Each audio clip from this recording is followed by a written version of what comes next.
এই চুলটা এত সুন্দর রিবন হয়েছে, ঘরে বসে কালার করে চুলটার কি অবস্থা ড্যামেজ করে দিছে।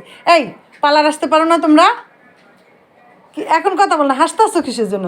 দেখেন কালো চুলটা কত সুন্দর সিল্কি, এটা আরও 6 মাস আগের চুল রিবন্ডিং করা, কত সুন্দর সিল্কি আছে। কালার দিয়া দিয়া বাসায় বসে বসে শুধু টাকা বাঁচে, অথচ অস্ট্রেলিয়ার টাকার অভাব নাই। দেখেন আমাদেরকে দিতে কষ্ট লাগে, চুল নষ্ট হয় হোক, কিন্তু টাকা আমাদেরকে দিব না। আপু আপনারও বলতেছি বুঝছেন, রিবন্ডিং করে যাচ্ছেন, চুলটা সুন্দর যত্ন নেবেন বুঝছেন। কাকের বাসা এই যে, নাইলে এই কাকের বাসা। আর টাকা বাঁচানোর জন্য বাসায় বসে বসে কালার দিয়েন না আবার। এই যে এই যে কী কালার করছে চুলটারে দেখেন, এটা কি কালার, এটা কি কালার বলে আমি জানি না, আপনারা বলে দিন এটা কি কালার। এক জায়গায় কালো, আরেক জায়গায় বলেন বলেন এটা কি কালার, আপনারাই বলেন।